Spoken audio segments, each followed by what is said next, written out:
Welcome back. I'm reading Midnight Sun by Stephenie Meyer. Currently on chapter 6. In the previous chapter, it was like this thick. Basically what happened was Edward watched Bella sleep and then fell in love with her, so romantic stuff. Okay. Chapter 6, Blood Type. I followed her all day through other people's eyes, barely aware of my own surroundings. Not Mike Newton's eyes, because I couldn't stand any more of his offensive fantasies, and not Jessica Stanley's, because her resentment toward Bella was irritating.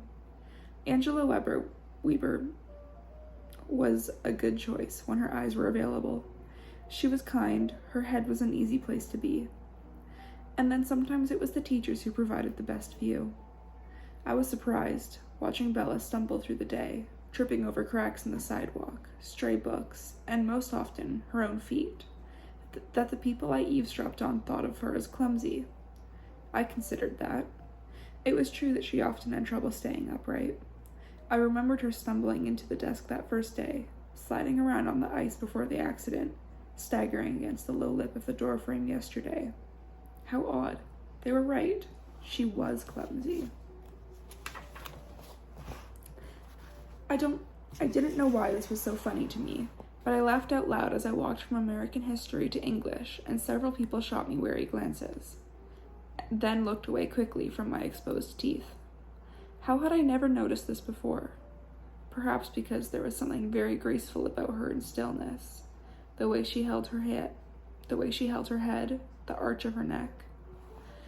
There was nothing graceful about her now. Mr. Varner watched as she caught the toe of her boot on the carpet and literally fell into her chair. I laughed again. The time moved with incredible sluggishness while I waited for my chance to see her with my own eyes. Finally, the bell rang. I strode quickly to the cafeteria to secure my spot. I was one of the first in the room. I chose a table that was usually empty, and was sure to remain that way with me seated here. When my family entered and saw me sitting alone in a new place, they were not surprised. Alice must have warned them. Rosalie stalked past me without a glance. Idiot. Rosalie and I had never had an easy relationship. I defended her the very first time she'd heard me speak, and it was downhill from that point on. But it seemed as though she was even more ill-tempered than usual the last few days. I sighed. Rosalie made everything about herself. Jasper gave me a half-smile as he walked by. Good luck, he thought doubtfully. Emmett rolled his eyes and shook his head. Lost his mind, poor kid. Alice was beaming, her teeth shining too brightly. Can I talk to Bella now? Keep out of it, I said under my breath. Her face fell, and then brightened again. Fine, be stubborn. It's only a matter of time. I sighed again. Don't forget about today's biology lab, she reminded me. I nodded. It irked me that Mr. Banner had made these plans. I'd wasted so many hours in biology, sitting next to her while pretending to ignore her. It was painfully ironic to me that I would miss that hour with her today. While I waited for Bella to arrive, I followed her in the eyes of the freshman who was walking behind Jessica on his way to the cafeteria. Jessica was babbling about the upcoming dance, but Bella said nothing in response. Not that Jessica gave her much of a chance. The moment Bella walked through the door, her eyes flashed to the table where my siblings sat. She stared for a moment, and then her forehead crumpled and her eyes dropped to the floor. She hadn't noticed me here, and she looked so sad. I felt a powerful urge to get up and go to her side, to comfort her somehow. Only I didn't know what she would find comforting. Jessica continued to jabber about the dance. Was Bella upset that she was going to miss it? That didn't seem likely. But if that were true, I wished I could offer her that option. Impossible. The physical proximity required by a dance would be too dangerous. She bought a drink for her lunch and nothing else. Was that right? She didn't need more nutrition? I'd never paid much attention to a human's diet before. Humans were quite exasperatingly fragile. There were a million different things to worry about.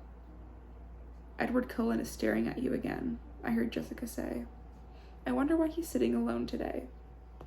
I was grateful to Jessica, though she was even more resentful now, because Bella's head snapped up and her eyes searched until they met mine. There was no trace of sadness in her face now. I let myself hope that she'd felt unhappy because she thought I'd left school early, and that hope made me smile.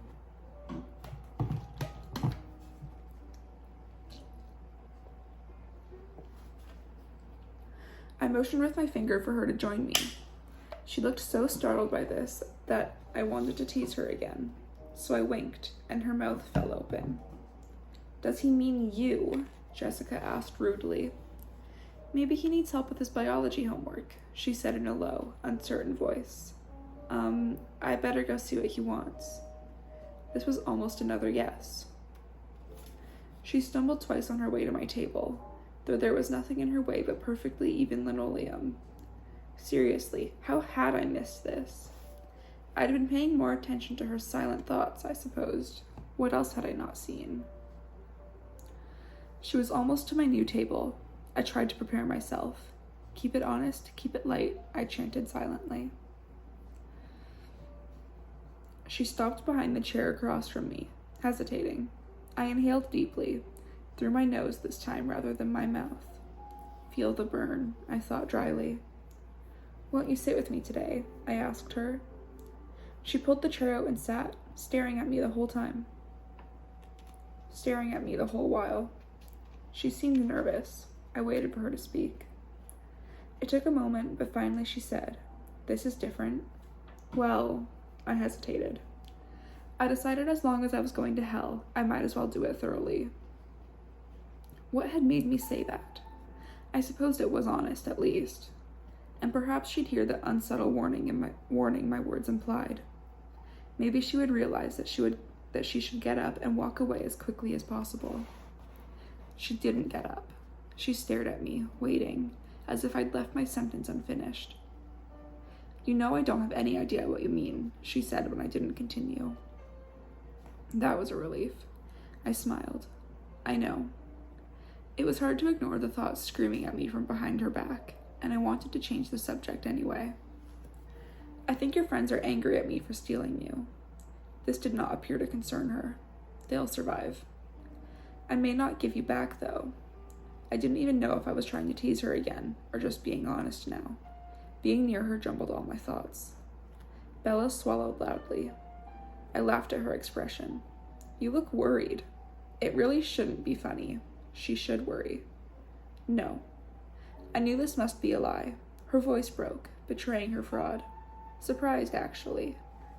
What brought all this on? I told you, I reminded her. I got tired of trying to stay away from you, so I'm giving up. I held my smile in place with a bit of effort. This wasn't working at all, trying to be honest and casual at the same time. Giving up? She repeated, baffled. Yes, giving up trying to be good, and apparently giving up trying to be casual. I'm just going to do what I want now, and let the chips fall where they may. That was honest enough. Let her see my selfishness. Let that warn her too. You lost me again. I was selfish enough to be glad that this was the case. I always say too much when I'm talking to you. That's one of the problems. A rather insignificant problem compared to the rest. Don't worry, she reassured me. I don't understand any of it. Good. Then she'd stay. I'm counting on that.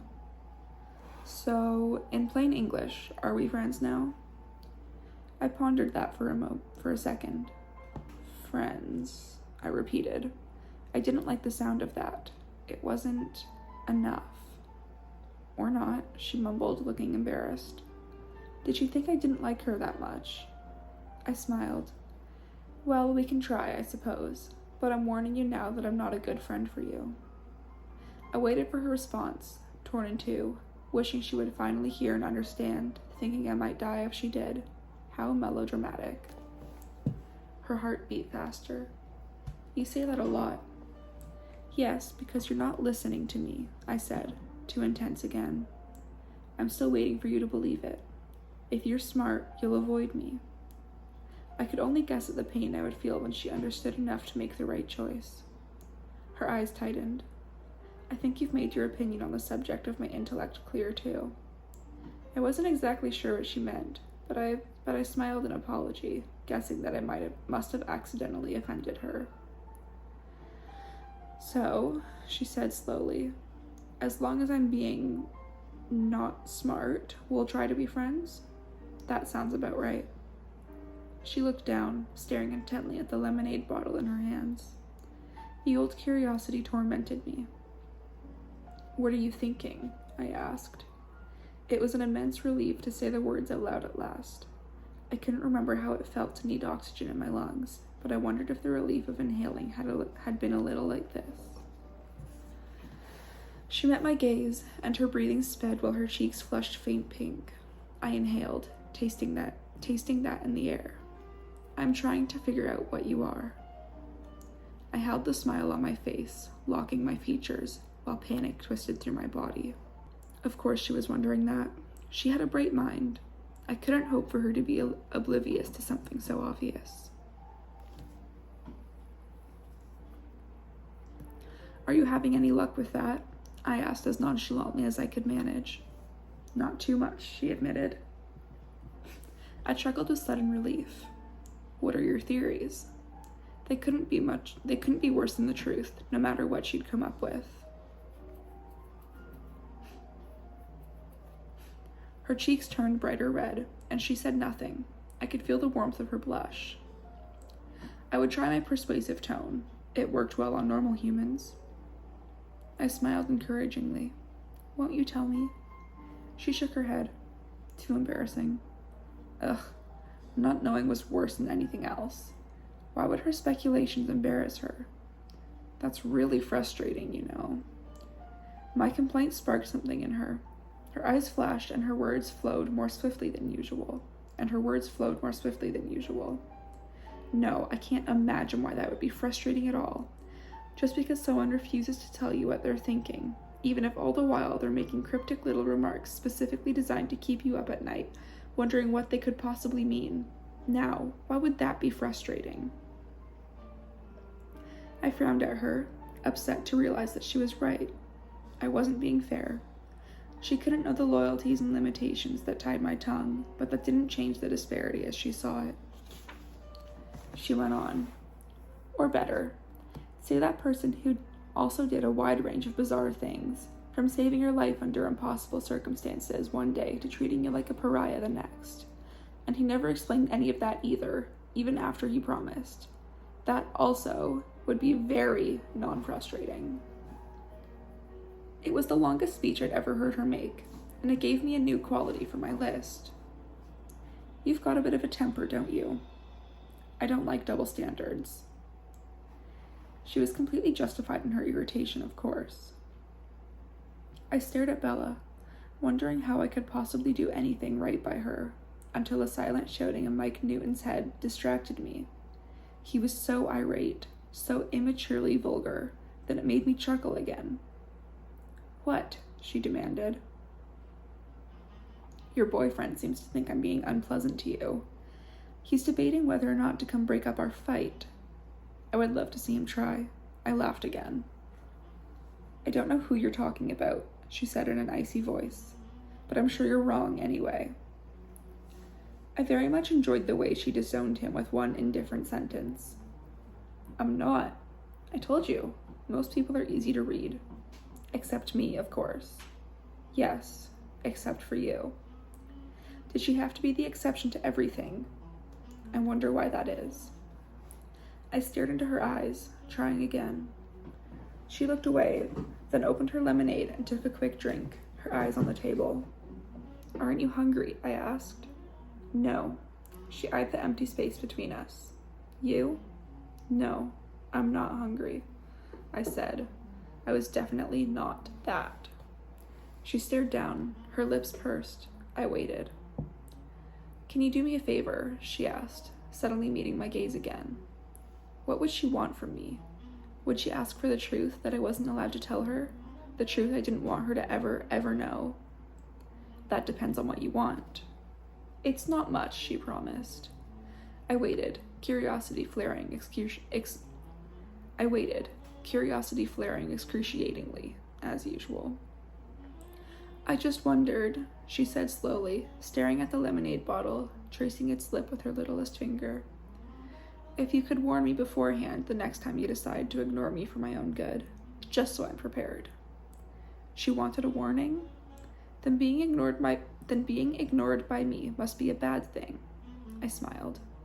That sounds fair, I agreed. Thanks, she said, looking up. Her face was so relieved that I wanted to laugh with my own relief. Then can I have one in return? I asked hopefully.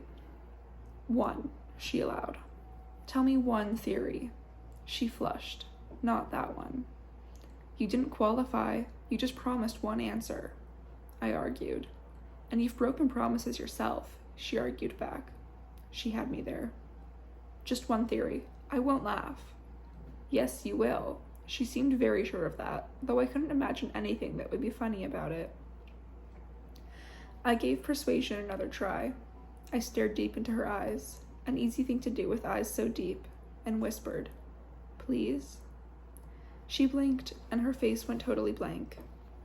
Well, that wasn't exactly the reaction I'd been hoping for. What? She asked a second later. She looked disoriented. Was something wrong with her? I tried again. Please tell me just one little theory.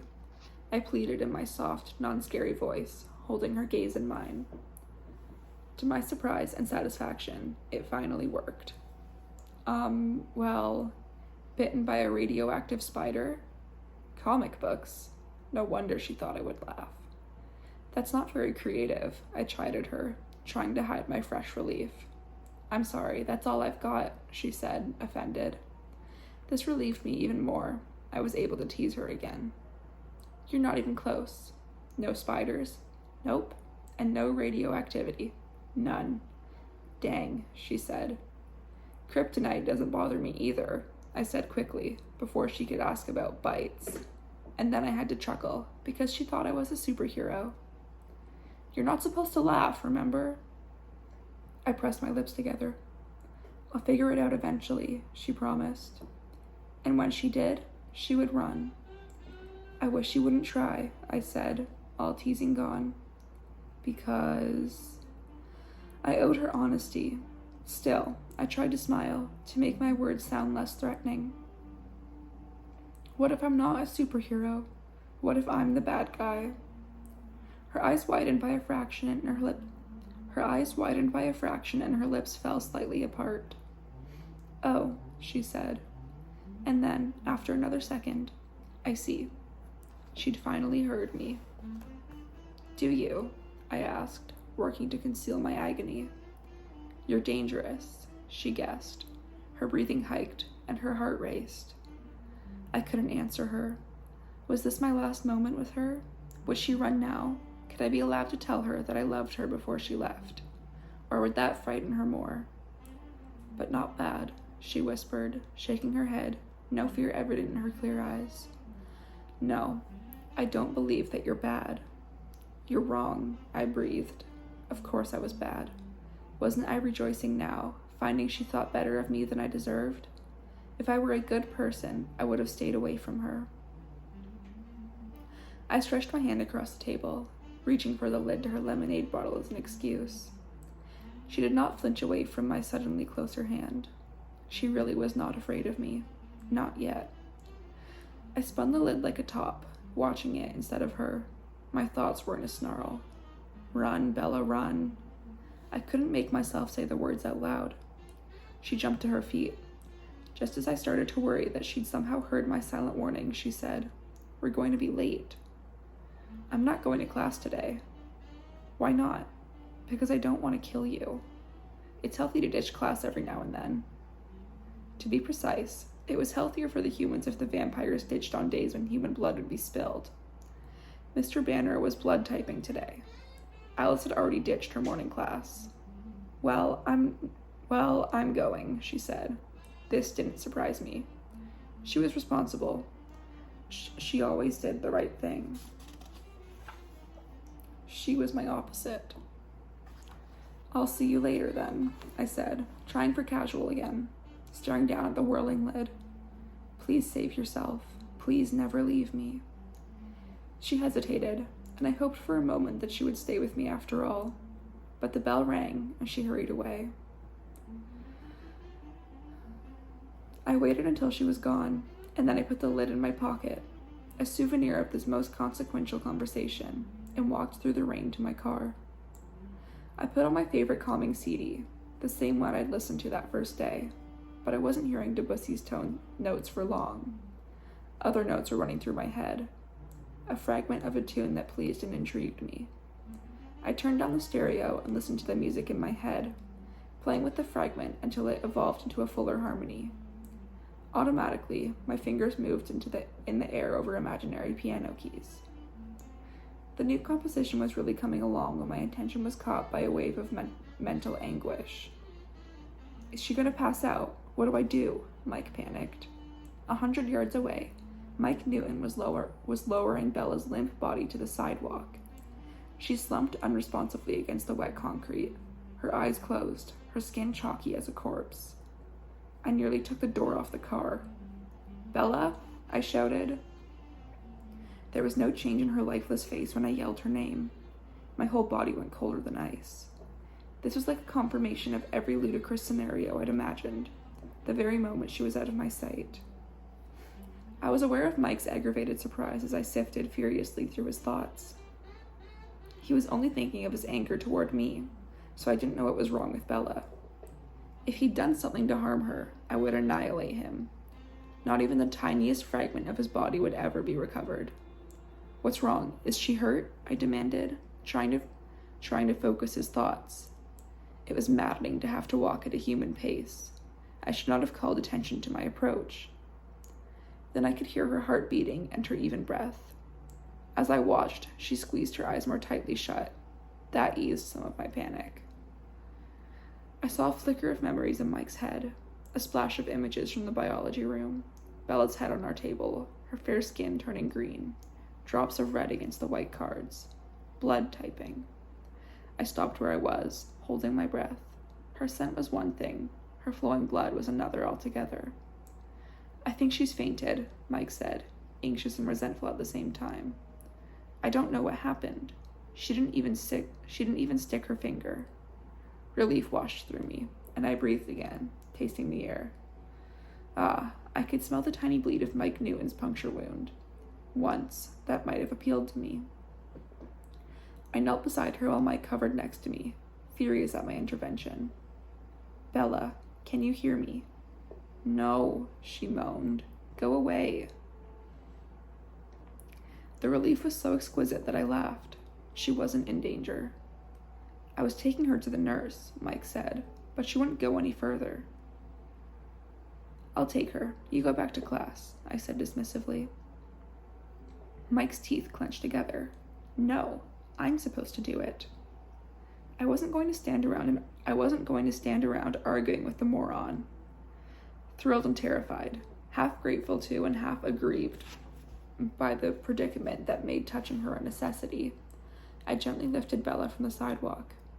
I held her in my arms, touching only her rain jacket and jeans, keeping as much distance between our bodies as possible. I was striding forward in the same movement, in a hurry to have her safe, farther away from me, in other words. Her eyes popped open, astonished. Put me down, she ordered in a weak voice, embarrassed again. I guessed from her expression. She didn't like to show weakness, but her body was so limp I doubted she would be able to stand on her own, let alone walk. I ignored Mike's shouted protest behind us. You look awful, I told her, unable to stop grinning, because there was nothing wrong with her but a light head and a weak stomach. Put me back on the sidewalk, she said. Her lips were white. So you faint at the sight of blood? A twisted kind of irony. She closed her eyes and pressed her lips together. And not even your own blood, I added, my grin widening. We arrived at the front office. The door was propped open an inch, and I kicked it out of my way. Miss Cope jumped, startled. "Oh my," she gasped as she examined the ashen girl in my arms. "She fainted in biology," I explained, before her imagination could get too out of hand. Miss Cope hurried to get the door to the nurse's office.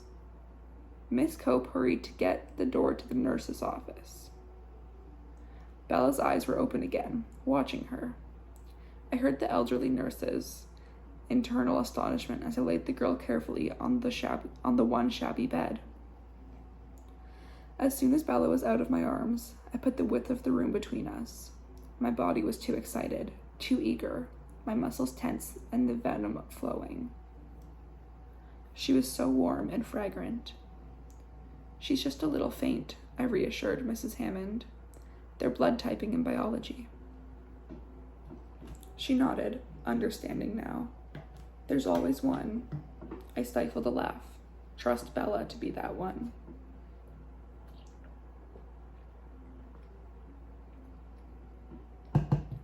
"Just lie down for a minute, honey," Miss Hammond said. "It'll pass." "I know," Bella said.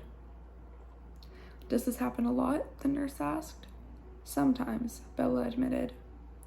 I tried to disguise my laughter as coughing. This brought me to the nurse's attention.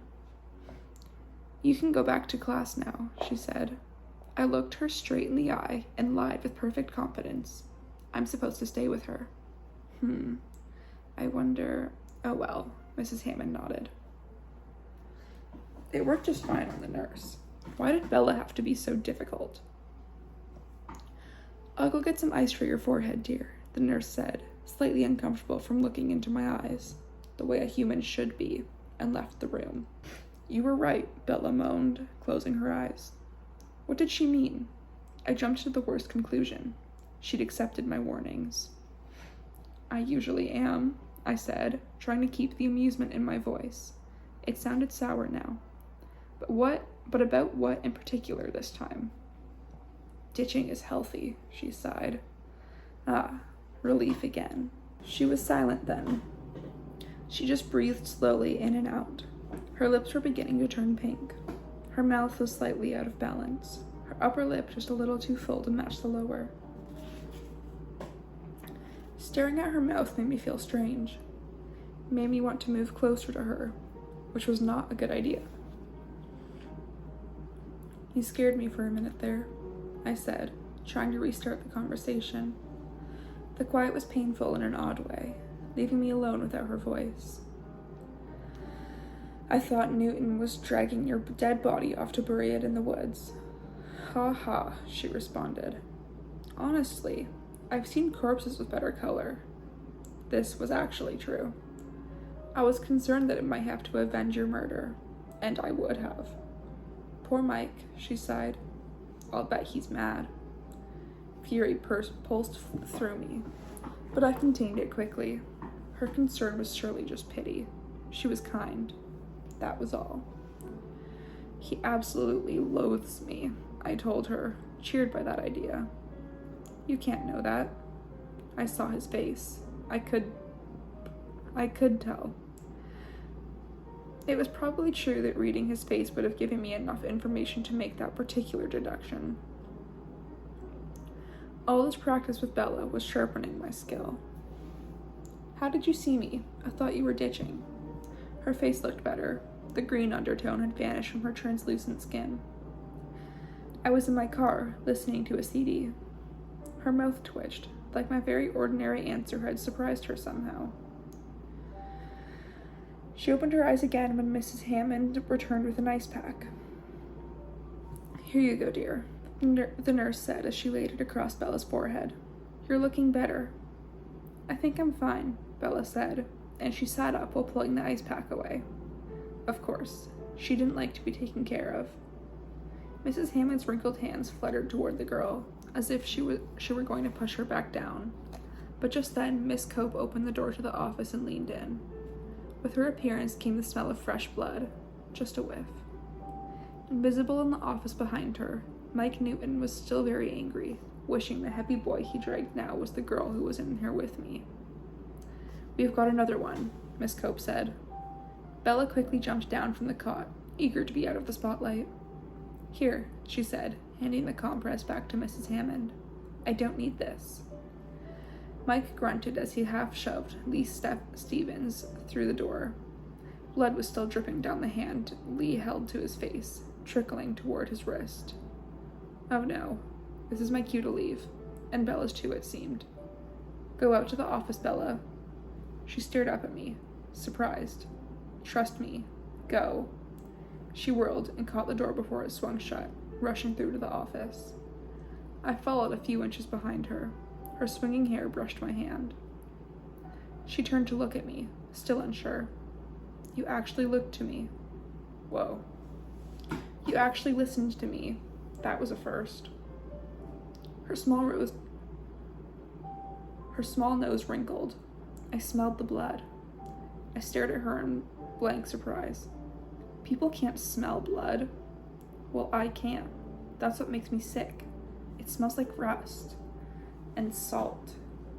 My face froze, still staring. Was she really even human? She looked human. She felt soft as a human. She smelled human. Well, better, actually. She acted human, sort of, but she didn't think like a human or respond like one. What other option was there, though? "What?" she demanded. "It's nothing." Mike Newton interrupted us then, entering the room with resentful, violent thoughts. "You look better," he said to her rudely. My hand twitched, wanting to teach him some manners. I would have to watch myself, or I would end up actually killing this obnoxious boy. "Just keep your hand in your pocket," she said. For one wild second, I thought she was talking to me. "It's not bleeding anymore," he answered sullenly. "Are you going back to class?" "Are you kidding? I just have to turn around and come back." That was very good. I thought I was going to have to miss this whole hour with her, and now I got extra time instead. A gift I obviously did not deserve. "Yeah, I guess," Mike mumbled. "So are you going this weekend? To the beach?" What was this? They had plans? Anger froze me in place. It was a group trip, though. Mike was sorting through the other invitees in his head, counting places. It wasn't just the two of them. That didn't help my fury. I leaned motionlessly against the counter, controlling my response. "Sure, I said I was in," she promised him. If she'd said yes to him, so she'd said yes to him too. The jealousy burned, more painful than thirst. "We're meeting at my dad's store in 10. Whoa. "We're meeting at my dad's store at 10. And Cullen's not invited." "I'll be there," she said. "See you in gym then." "See you," she replied. He shuffled off to his class, his thoughts full of ire. What does she see in that freak? Sure, he's rich, I guess. Girls think he's hot, but I don't see that. Too perfect. I bet his dad experiments with plastic surgery on all of them. That's why they're all so white and pretty. It's not natural. And he's sort of scary looking. Sometimes when he stares at me, I swear he's thinking about killing me. Freak. Mike wasn't entirely unperceptive. "Jim," Bella repeated quietly, a groan. I looked at her and saw that she was unhappy about something again. I wasn't sure why, but it was clear that she didn't want to go to her next class with Mike. And I was all for that plan. I went to her side and bent close to her face, feeling the warmth of her skin radiating out to my lips. I didn't dare breathe. "I can take care of that," I murmured. "Go sit down and look pale." She did as I asked, sitting in one of the folding chairs and leaning her head back against the wall. While behind me, Miss Cope came out of the back room and went to her desk. With her eyes closed, Bella looked as if she'd passed out again. Her full color hadn't come back yet. I turned to the receptionist. Hopefully Bella was paying attention to this, I thought sardonically. This was how a human was supposed to respond. "Miss Cope?" I asked, using my persuasive voice again. Her eyelashes fluttered, and her heart sped up. "Get a hold of yourself." "Yes?" That was interesting. When Shelley Cope's pulse quickened, it was because she found me physically attractive, not because she was frightened. I was used to that around human females, those who'd grown up somewhat Jesus Christ. Oh no. I was used to that around human females, those who'd grown somewhat acclimatized to my kind through continued exposure. Yet, I hadn't considered that explanation for Bella's racing heart.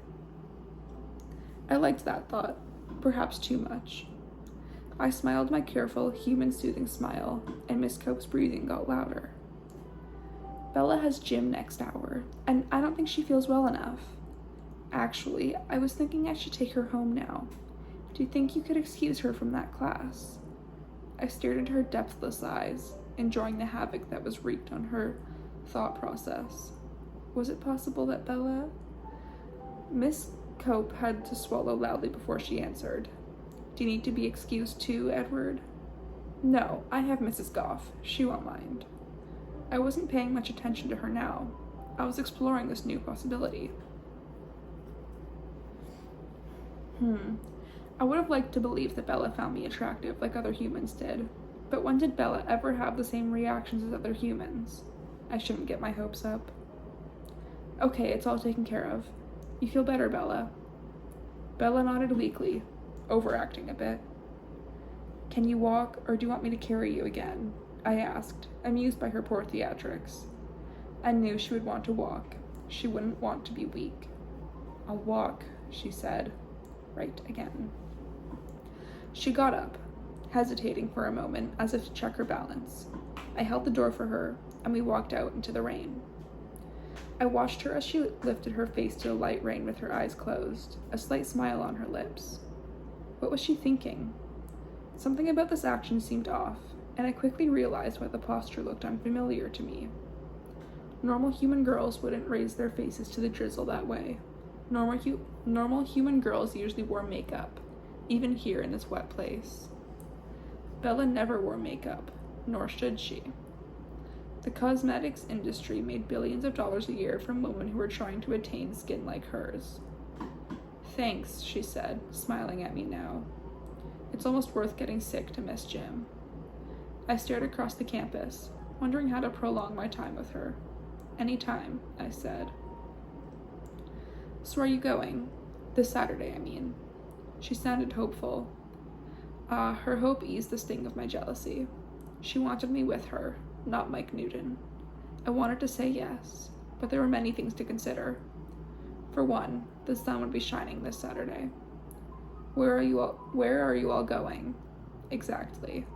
I tried to keep my voice nonchalant, as if the answer didn't matter much. Mike had said beach, though. Not much chance of avoiding sunlight there. Emma would be irritated if I canceled our plans, but that wouldn't stop me if there was any way to spend the time with her. Down to La Push, to First Beach. It was impossible then. I managed my disappointment, then glanced down at her, smiling wryly. "I really don't think I was invited." She sighed, already resigned. "I just invited you." "Let's you and I not push poor Mike any further this week. We don't want him to snap." I thought about snapping poor Mike myself and enjoyed the mental picture intensely. "Mike schmike," she said, dismissive again. I smiled. And then she started to walk away from me. Without thinking about my action, I automatically reached out and caught her by the back of her rain jacket.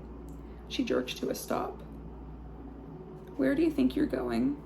I was upset, almost angry that she was leaving. I hadn't had enough time with her.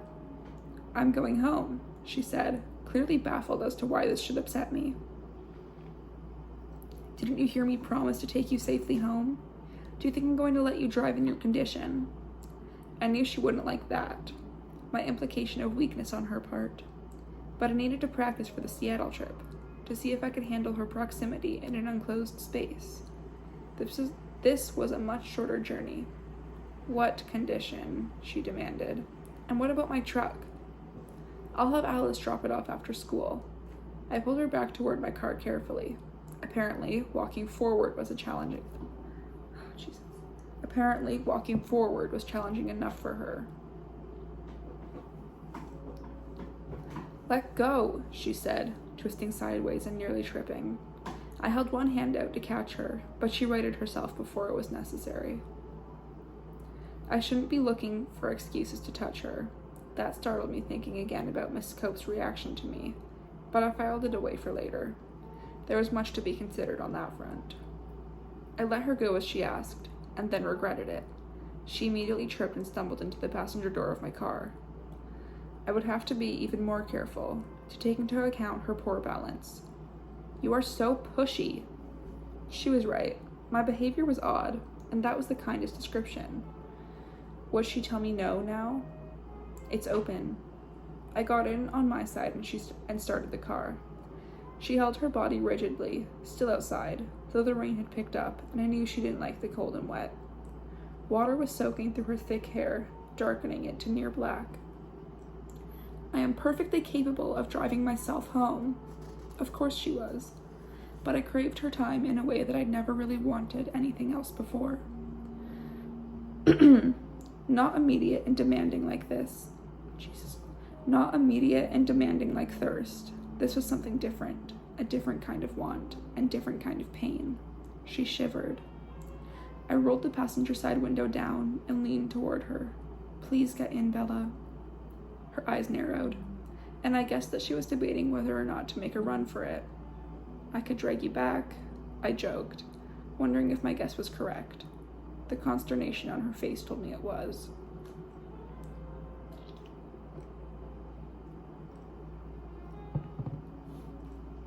Her chin held stiffly in the air. She opened her door and climbed in. Her hair dripped on the leather, and her boots squeaked against each other. This is completely unnecessary, she said. I thought she looked more embarrassed than really angry. Was my behavior entirely offside? I thought I was teasing, that I was acting like the average besotted teenage boy. But what if I'd gotten it wrong? Did she feel coerced? I realized she had every reason to. I didn't know how to do this, how to court her as normal, human, modern man in the year 2005. How to court her as a normal, human, modern man in the year 2005. As a human, I'd only learned the customs of my time. Thanks to my strange gift, I knew quite well how people thought now, what they did, how they acted, but when I tried to act casual and modern, it seemed all wrong.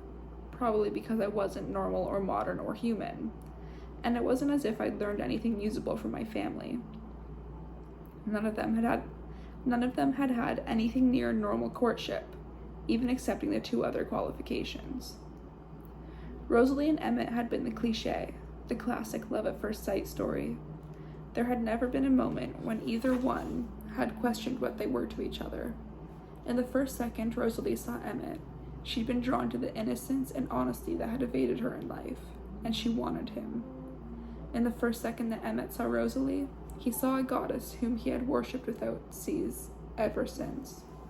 There had never been an awkward first conversation full of doubt, never a fingernail-biting moment of waiting for a yes or no. Alice and Jasper's union had been even less normal. For all the 28 years up to their first meeting, Alice had known she would love Jasper. She had seen years, decades, centuries of their future lives together, and Jasper, feeling all her emotions in that long-awaited moment, the purity and certainty and depth in her love, couldn't help but be overwhelmed. It must have felt like a tsunami to him. Carlisle and Esme had been slightly more typical than the others, I suppose. Esme had already been in love with Carlisle, much to his shock, but not through any mystical, magical...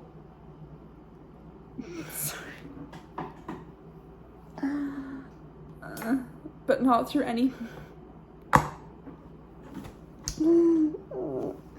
but not through any mystical, magical means.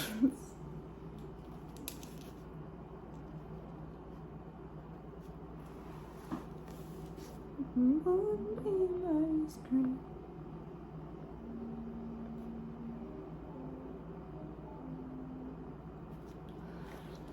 Oh man. She'd met Carlisle as a girl and, drawn to his gentleness, wit, and otherworldly beauty, formed an attachment that had haunted her for the rest of her human years. Life had not been kind to Esme, and so it was not surprising that this golden memory of a good man had never been supplanted in her heart.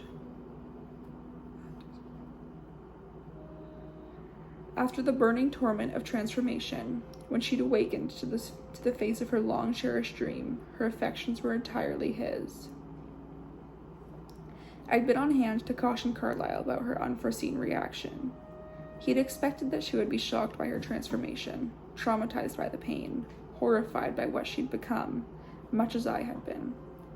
He'd expected to have to explain and apologize, to soothe and to atone. He knew there would be a good chance that she would have preferred death, that she would despise him for the choice made without her knowledge or consent. So the fact that she had been immediately prepared to join this life, not really the life, but to join him, was not something he was ready for. He'd never seen himself as a possible object of romantic love before that moment. It seemed contrary to what he was, a vampire, a monster. The knowledge I gave him changed the way he looked at Esme, the way he looked at himself. More than that, it was a very powerful thing, choosing to save someone. It was not a decision any sane individual made lightly. When Carlisle chose me, he'd already felt a dozen binding emotions towards me before I'd even awakened to what was happening. Responsibility, anxiety, tenderness, pity, hope, compassion. There was a natural ownership to the act that I'd never experienced. Only heard about, there was thoughts and Rosalie's. He already felt like my father before I knew his name. For me, it was effortless and instinctive to fall into my role as son. Love came easily, though I'd always attributed that more to who he was as a person than to his initiating my conversion.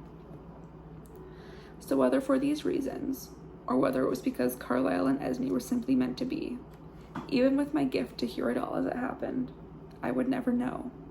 She loved him, and he quickly found he could return that love. It was a very short period of time before his surprise changed to wonder, to discovery, and to romance. So much happiness. Just a few moments of easily overcome awkwardness, all smoothed out with the help of a little mind reading. Nothing so awkward as this.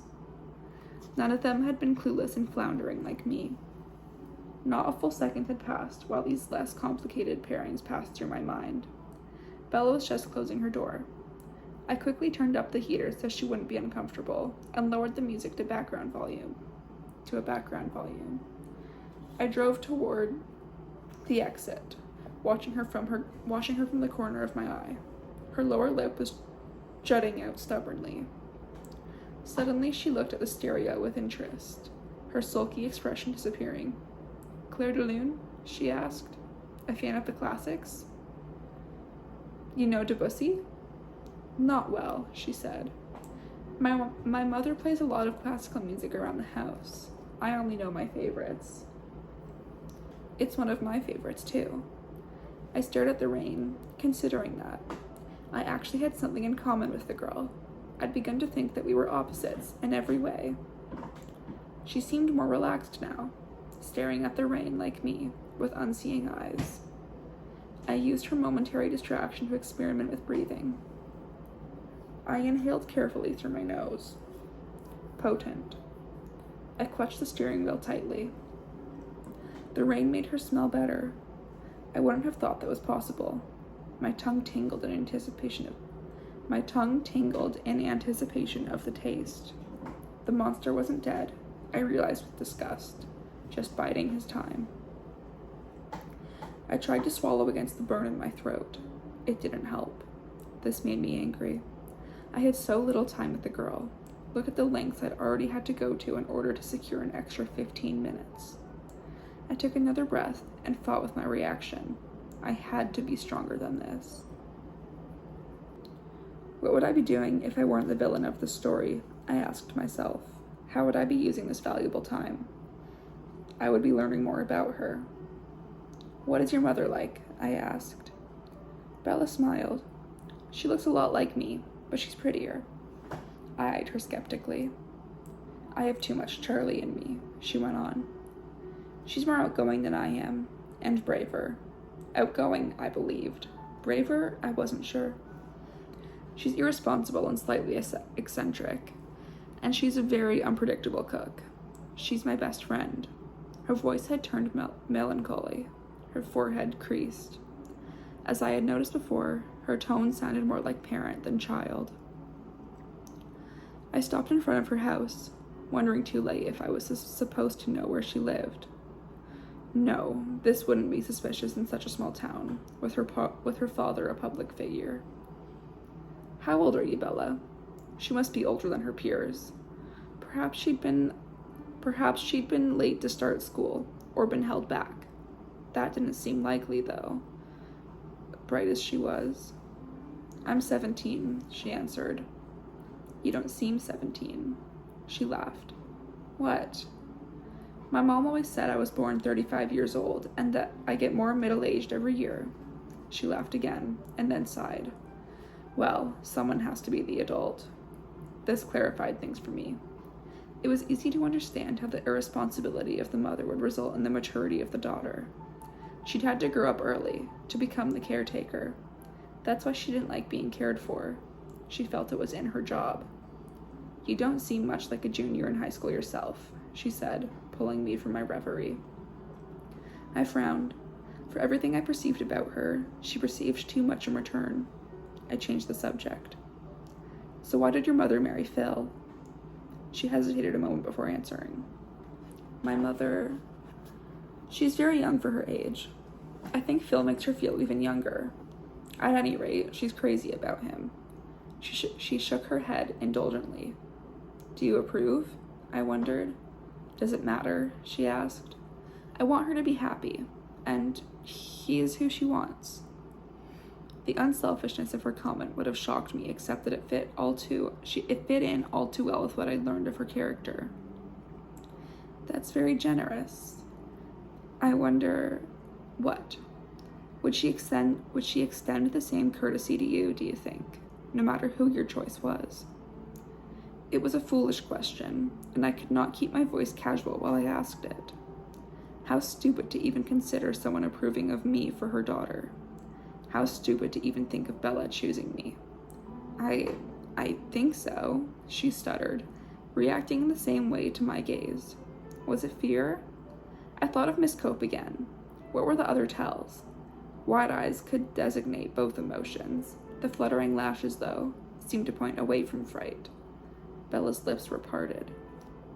She recovered. But she's the parent after all. It's a little bit different. I smiled wryly. No one too scary, then? What do you mean by scary? Multiple facial piercings and extensive tattoos. She grinned at me.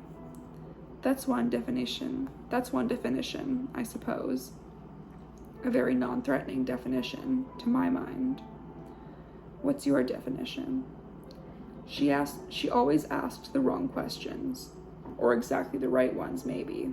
The ones I didn't want to answer, at any rate. Do you think that I could be scary? I asked her, trying to smile a little. She thought it through before answering me in a serious tone. I think you could be, if you wanted to. I was serious, too. Are you frightened of me now? She answered at once, not thinking this one through.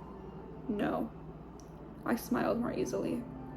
I did not think she was entirely telling the truth, but neither was she truly lying. She wasn't frightened enough to want to leave, at least. I wondered how she would feel if I told her she was having this discussion with a vampire, and I then cringed internally at her imagined reaction. So, now are you going to tell me about your family? It's got to be a much more interesting story than mine. A more frightening one, at least. What do you want to know? I asked cautiously. The Cullens adopted you. Yes. She hesitated, then spoke in a small voice. What happened to your parents? This wasn't so hard. I wasn't even having to lie to her. They died a very long time ago. I'm sorry, she mumbled, clearly worried about having hurt me. She was worried about me. Such a strange feeling to see her care, even in this common way.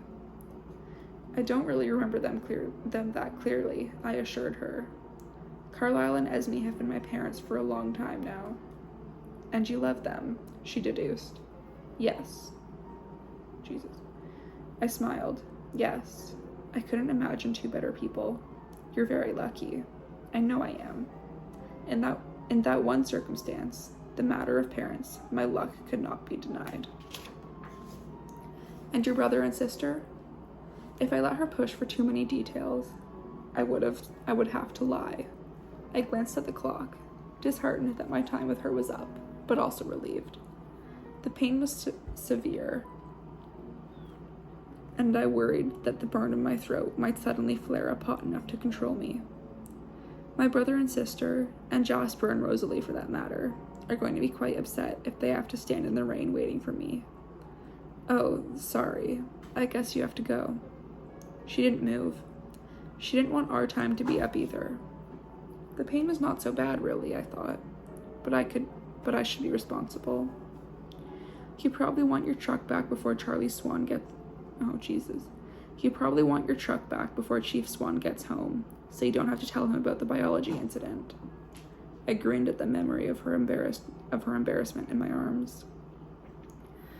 I'm sure he's already heard. There are no secrets in Forks. She said the name of the town with distinct distaste. I laughed at her words. No secrets indeed. Have fun at the beach. I glanced at the pouring rain, knowing it would not last, and wishing more strongly than usual that it could. Good weather for sunbathing. Well, it would be by Saturday. She would enjoy that. And her happiness had become the most important thing, more important than my own. Won't I see you tomorrow? The worry in her tone pleased me, but also made me yearn to not have to disappoint her. No, Emma and I are starting the weekend early. I was angry at myself now for having made the plans. I could break them, but there was no such thing as too much hunting at this point, and my family was going to be concerned enough about my behavior without me revealing how obsessive I was turning. I still wasn't sure exactly what madness had possessed me last night. I really needed to find a way to control my impulses. Perhaps a little distance would help with that. What are you going to do? She asked, sounding not at all happy with my revelation. More pleasure, more pain. We're going hiking in the Goat Rocks Wilderness, just south of Rainier. Emmett was eager for bear season. Oh, well, have fun, she said half-heartedly. Her lack of enthusiasm pleased me again. As I stared at her, I began to feel almost agonized at the thought of having...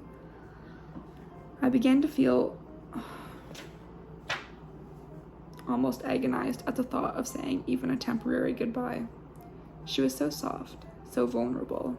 It seemed foolhardy to let her out of my sight, where anything could happen to her. And yet, the worst things that could happen to her would result from being with me. Will you do something for me this weekend? I asked seriously. She nodded, though clearly mystified by my intensity. Keep it light. Don't be offended, but you seem to be one of those people who just attract accidents like a magnet. So try not to fall into the ocean or get run over by anything, all right? I smiled ruefully at her, hoping she couldn't see the real sorrow in my eyes. How much I wished that she wasn't so much better off away from me, no matter what might happen to her there. Run, Bella, run. I love you too much for your own good or mine. She was offended by my teasing. I must have done it wrong again. She glared at me. I'll see what I can do, she snapped, jumping out into the rain and slamming the door as hard as she could behind her. I curled my hand around the key I'd just picked from her jacket pocket and inhaled her scent deeply as I drove away.